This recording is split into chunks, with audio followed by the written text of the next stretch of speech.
نبی کریم صلی اللہ علیہ وسلم نے فرمایا یہ 5 کام کبھی نہ کرنا ورنہ ہلاک ہو جاؤ گے، زندگی میں برباد ہو جاؤ گے۔ بسم اللہ الرحمن الرحیم۔ ایک مرتبہ حضور نبی کریم صلی اللہ علیہ وسلم بلند آواز سے خطبہ فرما رہے تھے۔ آپ نے فرمایا اے لوگو، ان 5 چیزوں سے پرہیز کرنا ورنہ برباد ہو جاؤ گے، ہلاک ہو جاؤ گے۔ ایک صحابی نے دست ادب ہاتھ جوڑ کر عرض کی یا رسول اللہ صلی اللہ علیہ وآلہ وسلم، وہ کون سی ایسی 5 چیزیں ہیں جن کو کرنے سے بندہ ہلاک ہو جاتا ہے اور محشر کے روز بھی آپ کی شفاعت سے محروم رہے گا؟ صحابی کی بات سن کر حضور اقدس صلی اللہ علیہ وآلہ وسلم نے فرمایا نمبر 1،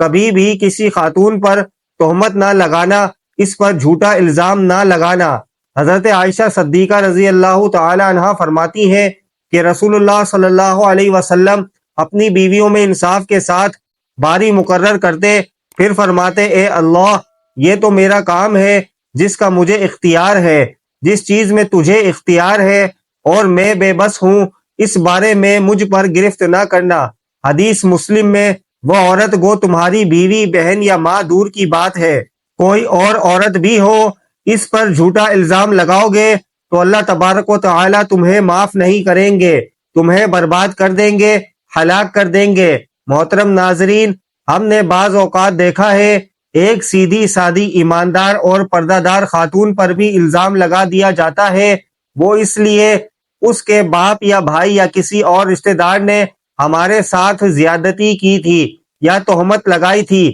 اس لیے ہم نے اس زیادتی یا تہمت کا بدلہ لیا ہے۔ یہ سراسر اللہ تعالیٰ کے قہر کو آواز دینے کے مترادف ہے۔ ہم کون ہوتے ہیں کسی سے بدلہ لینے والے؟ ہم کچھ نہیں، اس ذات کے آگے اس پر چھوڑ دو، انصاف کرنا میرے اللہ کا کام ہے، تو اس کی رضا پر صبر کر، پھر دیکھ اللہ تعالیٰ تیرے ساتھ کیسا انصاف کرتا ہے۔ جب تحقیق کی جاتی ہے وہ خاتون بے گناہ نکلتی ہے۔ ایسے ہی الزام لگانے والے کو اللہ تعالیٰ قیامت کے روز معاف نہیں کریں گے، کیونکہ حضور اقدس صلی اللہ علیہ وسلم پہلے ہی خبردار کر چکے ہیں۔ ایک اور مسلم حدیث شریف میں ہے، قیس بن عباد سے مروی ہے، کہتے ہیں کہ ہم نے عمار رضی اللہ تعالی عنہ سے کہا تم اپنی لڑائی کے بارے میں کیا سمجھتے ہو؟ یہ تمہاری اپنی رائے سے ہے، کیونکہ رائے تو درست بھی ہوتی ہے اور غلط بھی، یا کوئی وعدہ ہے جو رسول اللہ صلی اللہ علیہ وآلہ وسلم نے آپ سے کیا ہے؟ انہوں نے کہا رسول اللہ صلی اللہ علیہ وآلہ وسلم نے جو عہد لوگوں سے نہیں لیا وہ ہم سے بھی نہیں لیا، اور رسول اللہ صلی اللہ علیہ وآلہ وسلم نے فرمایا میری امت میں 12 منافق ہوں گے جو نہ تو جنت میں داخل ہوں گے نہ ہی جنت کی خوشبو سونگھ سکیں گے جب تک اونٹ سوئی کے سوراخ میں سے نہ گزر جائے۔ ان میں سے 8 ایسے ہیں جنہیں ایک پھوڑا ہی کافی ہوگا، آگ کا ایک شعلہ جو ان کے کاندھوں میں نکلے گا اور آخرکار ان کے سینوں میں ظاہر ہو جائے گا۔ نمبر 2، صحیح حدیث شریف میں آپ صلی اللہ علیہ وآلہ وسلم نے فرمایا کسی یتیم غریب کا حق نہ کھانا، اس کا مال نہ کھانا، ورنہ ہلاک ہو جاؤ گے، برباد ہو جاؤ گے۔ حضور اقدس صلی اللہ علیہ وآلہ وسلم نے فرمایا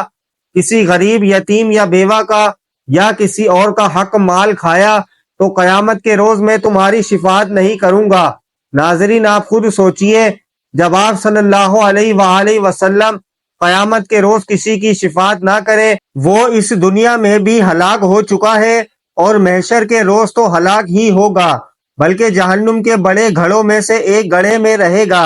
اس کو کبھی موت نہیں آئے گی، اس لیے آپ اس کام کو مت کرنا۔ نمبر 3، حضور اقدس صلی اللہ علیہ وآلہ وسلم نے فرمایا کبھی سود نہ کھانا نہ سود دینا ورنہ ہلاک ہو جاؤ گے۔ جب حضور اقدس صلی اللہ علیہ وآلہ وسلم نے یہ حکم صادر فرما دیا کہ سود دینا اور لینا دونوں کے لیے حرام ہے اور یہ کام شریعت محمدی میں ناجائز ہوتے ہوئے اور اس مکروہ عمل کو کاروبار بنانے والے، جب حضور اقدس صلی اللہ علیہ وآلہ وسلم نے حکم دے دیا یہ عمل حرام اور ناجائز ہے، ہم اس کو کاروبار کی شکل دیتے ہیں، اس لیے آپ علیہ الصلوۃ والسلام نے اپنی امت کو خبردار کیا تھا یہ کام نہ کرنا، یہ عمل جہنم میں لے جائے گا۔ لیکن ہم نے تو یہ کاروبار بنا دیا ہے، ہم جانتے ہوئے بھی کہ یہ سود ہے، بینک میں پیسے رکھ دیتے ہیں، اس کا ماہانہ منافع کھا کر کہتے ہیں یہ کاروبار ہے، ہم کہتے ہیں خیر ہے، ہم بھولے بنتے ہیں، دراصل ہم خود کو ہی دھوکہ دے رہے ہوتے ہیں۔ ہمیں پتا ہے محشر کے روز سود دینے والے کی اور سود لینے کی والے کی دونوں کی بخشش نہیں ہوگی، پھر بھی یہ کاروبار ہم دھڑلے سے کرتے ہیں۔ کچھ لوگ اتنے مہربان ہوتے ہیں، کہتے ہیں اگر یہی پیسہ ہم نے کاروبار میں لگایا ہوتا تو ہم اتنا منافع کما چکے ہوتے، وہی منافع ہم پیسے دینے والے سے لے رہے ہیں، یہ گناہ کیسا ہے؟ دراصل ایسا سوچنے والے انسان جہنم کی طرف تیزی سے جا رہے ہیں۔ اس لیے آپ ابھی سے اسی وقت اللہ تعالیٰ سے توبہ و استغفار کیجئے اور اپنے گناہوں کی معافی طلب کیجئے، لیکن یہ سود ہے، اس سے پرہیز کیجئے اور اپنی آخرت سنواریے، یہ نہ ہو قیامت کے روز آپ صلی اللہ علیہ وآلہ وسلم کی شفاعت سے محروم ہو جائے۔ سود دینے والا بندہ اور سود لینے والا بندہ دونوں سمجھو ہلاک ہو گئے۔ نمبر 4، حضور اقدس صلی اللہ علیہ وآلہ وسلم نے فرمایا کسی کے ساتھ جادو ٹونا نہ کرنا ورنہ ہلاک ہو جاؤ گے، تمہاری بخشش نہ ہوگی۔ محترم ناظرین، جب ہمارے پیارے نبی کریم صلی اللہ علیہ وآلہ وسلم نے جادو ٹونا کرنا حرام قرار دیا ہے، پھر بھی ہم وہ عمل کرتے ہیں، آپ خود سوچئے ہم ہلاک ہوں گے یا آباد ہوں گے؟ خاص کر جہاں آپس کے رشتہ داروں میں شادی ہوتی ہے، یعنی کہ ایک رشتہ دار کے گھر بیٹیوں کی شادی کرنا، کچھ ایسے حضرات ہوتے ہیں جادو ٹونے سے اپنی بیٹیوں کی زندگی بھی خراب کر دیتے ہیں، تباہ کر دیتے ہیں اور اپنی آخرت بھی گنوا دیتے ہیں۔ ایسے انسانوں کو صرف اللہ تعالیٰ پر بھروسہ کرنا چاہیے جس نے آپ کی بیٹی کو پیدا کیا ہے، اس کی قسمت اور زندگی کا فیصلہ بھی اللہ تعالیٰ پر چھوڑ دو، پھر دیکھو آپ کی بیٹی کا گھر کیسے آباد ہوتا ہے، بلکہ جنت بن جاتا ہے، کیونکہ اللہ رب العالمین قرآن پاک میں بہت مرتبہ بلند و بالا ارشاد فرما چکے ہیں جس نے میرے نبی کریم صلی اللہ علیہ وآلہ وسلم کی بات نہ مانی، اس نے گویا میری بات نہ مانی، جس نے میری بات نہ مانی وہ میرے ساتھ جنگ کرنے کے لیے تیار ہو جائے، میں رب اس کے ساتھ جنگ کروں گا، کیونکہ اس وقت اللہ رب العزت قہار ہوتے ہیں، یہ نہ ہو آپ کے ساتھ قہار کا معاملہ ہو جائے۔ جب اللہ رب العالمین آپ کو قرآن پاک میں بار بار منع فرما رہے ہیں پھر بھی وہ کام کرنا، تو یہ کام جہنم کے گڑھے میں جانے جیسا ہے، نہ قیامت کے روز بخشش ہوگی، نہ اس دنیا میں سرخرو ہوں گے، اس معاملے پر تباہی ہی تباہی ہے۔ محترم ناظرین، ہمیں ان کاموں سے بچنا چاہیے جن کاموں کو ہمارے نبی کریم صلی اللہ علیہ وآلہ وسلم نے سختی سے منع فرمایا ہو۔ نمبر 5، ہمارے دین اسلام کے لیے جہاد کرتے وقت پیٹھ دکھا کر بھاگنا۔ اللہ رب العالمین فرماتا ہے تو نے میرے محبوب کے ساتھ دغا کیا ہے، دھوکہ کیا ہے، اس لیے اب تو ہلاک ہوگا، برباد ہوگا۔ حدیث مسلم میں حضرت عبد الرحمن بن عوف رضی اللہ تعالیٰ عنہ سے روایت ہے، انہوں نے کہا بدر کے دن جب میں صف میں کھڑا تھا، میں نے اپنی دائیں اور بائیں طرف نظر دوڑائی تو میں انصار کے دو لڑکوں کے درمیان میں کھڑا ہوا تھا، عمریں کم تھی، میں نے آرزو کی کاش میں ان دونوں کی نسبت زیادہ طاقتور آدمیوں کے درمیان ہوتا۔ اتنے میں ان میں سے ایک نے مجھے ہاتھ لگا کر متوجہ کیا اور کہا چچا کیا آپ ابو جہل کو پہچانتے ہیں؟ میں نے کہا ہاں بھتیجے، تمہیں اس سے کیا کام ہے؟ اس نے کہا مجھے بتایا گیا ہے کہ وہ رسول اللہ صلی اللہ علیہ وآلہ وسلم کو برا بھلا کہتا ہے، اس ذات کی قسم جس کے ہاتھ میں میری جان ہے، اگر میں نے اسے دیکھ لیا تو میرا وجود اس وقت تک اس کے وجود سے الگ نہیں ہوگا، یہاں تک کہ ہم میں سے جلد تر مرنے والے کو موت آ جائے۔ میں نے اس لڑکے پر تعجب کیا تو دوسرے لڑکے نے مجھے متوجہ کیا اور وہی بات کہی، کہا پھر زیادہ دیر نہ گزری کہ میری نظر ابو جہل پر پڑی، وہ لوگوں میں گھوم رہا تھا، تو میں نے ان دونوں لڑکوں سے کہا تم دیکھ نہیں رہے یہ ہے تمہارا مطلوبہ بندہ جس کے بارے میں تم پوچھ رہے تھے؟ وہ دونوں یکدم اس کی طرف لپکے اور اس پر اپنی تلواریں برسا دیں حتیٰ کہ اسے قتل کر دیا، پھر پلٹ کر رسول اللہ صلی اللہ علیہ وآلہ وسلم کی خدمت میں حاضر ہوئے اور آپ کو اس کی خبر دی، تو آپ صلی اللہ علیہ وآلہ وسلم نے پوچھا تم دونوں میں سے اسے کس نے قتل کیا ہے؟ ان دونوں میں سے ہر ایک نے جواب دیا میں نے اسے قتل کیا ہے۔ آپ صلی اللہ علیہ وآلہ وسلم نے پوچھا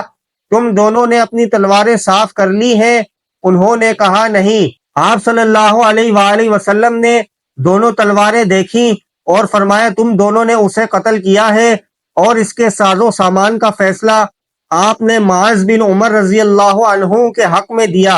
اور وہ دونوں جوان معاذ بن عمر اور معاذ بن عفان رضی اللہ تعالی عنہ تھے۔ حدیث مسلم میں اس وقت اللہ رب العزت فرماتے ہیں تم تو میرے محبوب کے دین کے لیے آئے تھے، وہ راہ حق پر تھے اور وہ راستہ میں نے دیا تھا، تو نے اس سے اقرار نہ کیا، اگر تو قتل ہو جاتا تو شہید کہلاتا، جب تو میرے پاس آتا تجھے حوریں لے کر آتی اور جنت میں اعلیٰ مقام ملتا، اس لیے یہ بندہ میرے نبی کے دین کی خاطر آیا تھا لیکن اب پیٹھ دکھا کر بھاگ رہا ہے۔ اس بندے سے اللہ رب العزت غضبناک ہو جاتے ہیں، وہ محشر کے روز جہنم کے بڑے گڑھوں میں سے ایک بڑے گڑھے میں رہے گا، نہ مرے گا نہ اس کو موت آئے گی، بس جہنم کے ایک بڑے گڑھے میں رہے گا۔ حدیث مسلم میں زید بن ارقم رضی اللہ تعالی عنہ سے مروی ہے، کہتے ہیں جہنمی کو آگ کے لیے بڑا کر دیا جائے گا حتیٰ کہ اس کی ایک داڑھ احد پہاڑ کے برابر ہوگی۔ کسی بے گناہ کو قتل نہ کرنا۔ حضور اقدس صلی اللہ علیہ وآلہ وسلم نے فرمایا جس عمل کو اللہ رب العالمین نے حرام قرار دیا ہو اس کو نہ کرنا، یعنی کسی بے گناہ کو قتل نہ کرنا۔ حدیث پاک میں ہے کسی ایک بے گناہ کو قتل کرنا گویا ساری انسانیت کو قتل کرنے کے برابر ہے۔ مسلم شریف کی حدیث میں ہے اللہ رب العزت اس قتل کرنے والے بندے کو ناپسند فرماتے ہیں، گویا وہ ہلاک ہوا۔ حضور اقدس صلی اللہ علیہ وآلہ وسلم نے فرمایا کسی کو بھی اللہ رب العالمین کے ساتھ شریک نہ کرنا، یہ عمل میرے اللہ تعالیٰ کو بہت ناپسند ہے۔ مسلم شریف کی حدیث میں حضرت ابو ذر رضی اللہ تعالیٰ عنہ سے روایت ہے کہ آپ علیہ الصلوۃ والسلام نے فرمایا اللہ جل شانہ فرماتے ہیں جو شخص ایک نیکی لے کر آتا ہے اسے اس جیسی 10 نیکیاں ملتی ہیں اور میں بڑھا بھی دیتا ہوں، اور جو شخص برائی لے کر آتا ہے تو اس کا بدلہ اس جیسی ایک برائی ہے، یا چاہوں تو معاف کر دیتا ہوں۔ جو ایک بالشت بھر میرے قریب ہوتا ہے تو میں ایک ہاتھ اس کے قریب ہو جاتا ہوں، اور جو ایک ہاتھ میرے قریب ہوتا ہے تو میں 2 ہاتھوں کے پھیلاؤ جتنا اس کے قریب ہو جاتا ہوں، اور جو میرے پاس چلتا ہوا آتا ہے میں اس کے پاس دوڑتا ہوا جاتا ہوں، اور جو مجھ سے پوری زمین کی وسعت بھر گناہوں کے ساتھ ملاقات کرتا ہے اور میرے ساتھ کسی چیز کو شریک نہیں ٹھہراتا، میں اتنی ہی مغفرت کے ساتھ اس سے ملاقات کرتا ہوں۔ مسلم شریف کی حدیث میں ہے یعنی تم زمین اور آسمان گناہوں سے بھر کر میرے پاس آؤ، اگر چاہو تو میں تمہیں بخش دوں، لیکن اگر تم نے میرے ساتھ کسی کو شریک نہ کیا ہو تو۔ اللہ رب العزت سے دعا گو ہے ہم سب مسلمانوں کو دین کی صحیح سمجھ عطا فرمائے اور ان پر صحیح طریقے سے عمل کرنے کی توفیق عطا فرمائے، اور ہم سب مسلمانوں کو اللہ رب العزت اپنے حفظ و ایمان میں رکھے، آمین۔